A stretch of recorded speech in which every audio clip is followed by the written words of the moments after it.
Pada kesempatan kali ini saya ingin memaparkan tentang sebuah metode parenting yang mana dikombinasikan antara metode parenting kekinian dan juga metode parenting Imam Ghazali dalam kitab Ihya Ulumuddin. Sebetulnya dalam Ihya itu banyak sekali, ada 16 materi mengenai anjuran dan juga cara mendidik anak, namun mungkin akan sedikit saya sederhanakan serta sedikit dikombinasikan dengan parenting modern.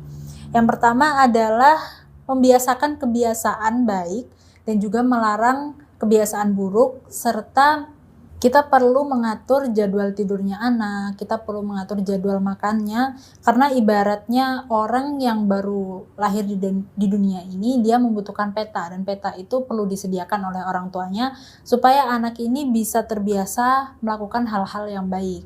Sebetulnya dia ketika mengantuk, dia juga belum mengerti kapan dia harus tidur, bagaimana cara dia lapar, mengkomunikasikannya belum bisa, sehingga kita ini yang harus membacanya, yaitu dengan mengatur jadwalnya, dengan memahami polanya, serta mendisiplinkan dia secara perlahan. Itu yang pertama. Kemudian dilanjutkan dengan mendidik akhlak serta mendidik karakternya, supaya ia menjadi pribadi yang baik, yakni dengan menanamkan nilai-nilai luhur. Contoh, menanamkan kejujuran, menanamkan penerimaan terhadap hal-hal sederhana, menanamkan bahwa anak-anak tersebut harus berbagi, bertutur kata yang baik, dan memiliki sopan santun terhadap orang-orang yang lebih tua, serta memiliki kasih sayang terhadap anak-anak di bawahnya. Ini penting. Juga tidak lupa anak tersebut hendaknya dikenalkan dan juga didekatkan kepada orang-orang soleh, serta memberinya lingkungan dan membersamakannya dengan teman-teman yang baik. Ini penting sekali karena kehidupan berteman itu seperti halnya keluarga kedua bagi si anak, maka memang harus kita kondisikan bahwa ia akan bersama dengan teman-teman yang baik, yang akan membawa pengaruh baik pula kepadanya. Lalu yang ketiga, hendaknya sebagai orang tua membeli makanan yang bergizi dan halal, entah jenis makanannya maupun asal-usul diperolehnya.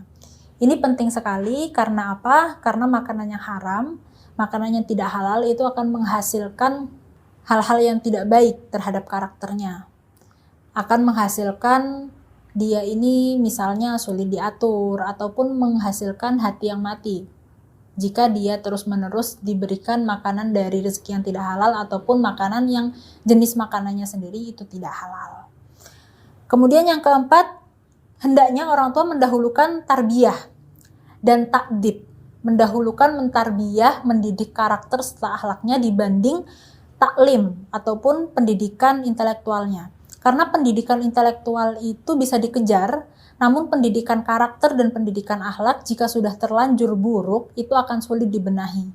Oleh karena itu orang tua di sini diharapkan memiliki kesabaran yang cukup luas, penerimaan yang cukup besar terhadap kondisi anaknya, dan juga kedisiplinan yang cukup. Jadi kita di tengah-tengah, tidak terlalu memanjakan, tapi juga tidak terlalu membiarkan, supaya anak ini terkontrol dengan baik, tapi tidak terlalu ditekan. Seperti halnya telur, jika kita biarkan, dia akan menggelinding kemana-mana. Tapi kalau misalnya kita arahkan, dia akan mengikuti wadahnya. Tapi jika terlalu ditekan, maka dia akan pecah, seperti itu. Kemudian dalam mengingatkan anak, hendaknya kita harus bertutur kata yang baik dan tidak terlalu keras ataupun tidak terlalu menekannya.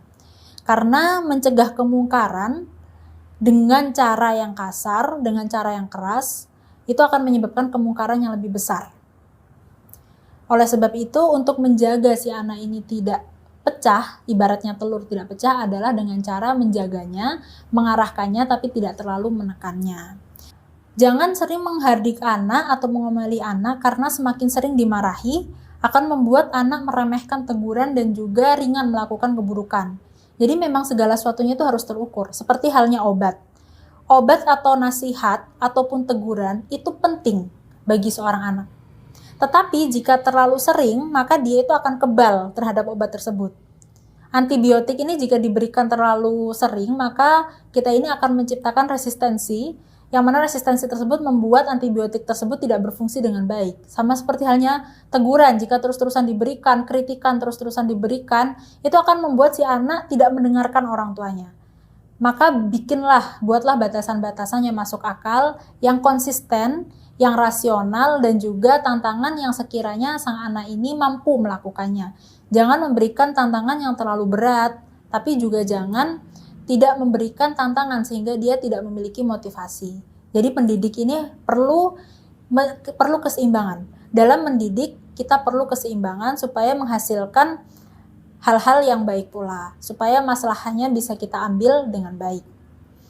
Kemudian kita juga tidak diperbolehkan, seorang orang tua diharapkan tidak melarang anaknya untuk bermain sama sekali. Jadi sang anak ini, udah kamu jangan main, kamu belajar aja. Satu hari ini belajar terus, nggak ada mainnya.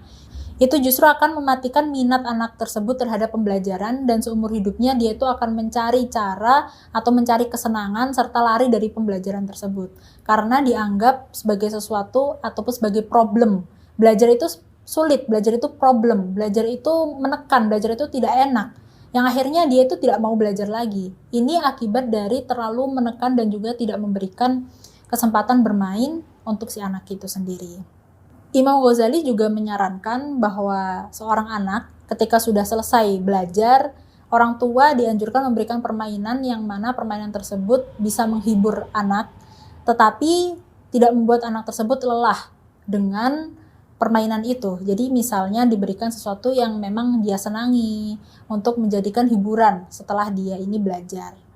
Begitu. Karena kembali lagi, kita ini harus menjaga keseimbangan sebagai orang tua, dan keseimbangan itu bisa sampai jika kita menjaga segala sesuatunya sesuai dengan dosis yang terukur, tidak terlalu berlebihan. Memberikan kasih sayang tidak terlalu berlebihan, mengarahkannya juga tidak terlalu berlebihan yang sampai menuntut. Pokoknya semuanya itu harus betul-betul seimbang dan terukur supaya bisa menghasilkan kemaslahatan. Kemudian ketika sudah tamyiz, anak itu harus diajari untuk sholat. Misal di usia 7 tahun, dia sudah tamyiz, maka anak tersebut perlu diajari untuk melaksanakan hal-hal yang menjadi kewajibannya sebagai seorang muslim, yaitu diajari berwudu, diajari sholat. Kita mengajarinya secara pelan-pelan supaya anak terbiasa melakukan kewajibannya sebagai seorang muslim, yakni berpuasa, sholat, dan juga melaksanakan hal-hal yang baik.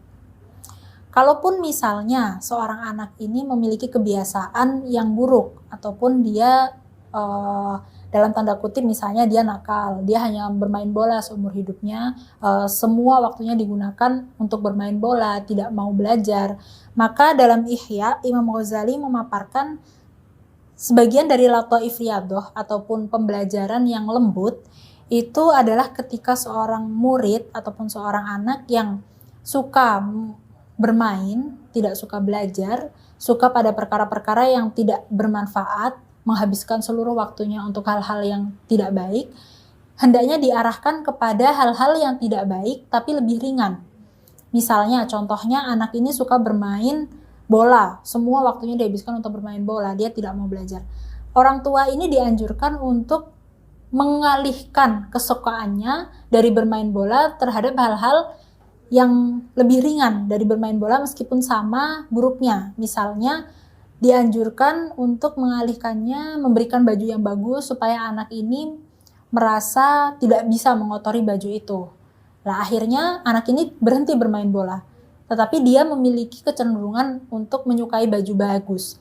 Ini memang tidak baik, ini memang tidak bagus, sama-sama tidak bagus, tapi lebih mending anak yang tidak mau bermain bola dan tidak melakukan hal-hal yang bisa mengotori bajunya, itu akan lebih mudah diajak duduk bersama, kemudian diberikan tarbiyah sedikit demi sedikit, diajak bicara, diajak belajar.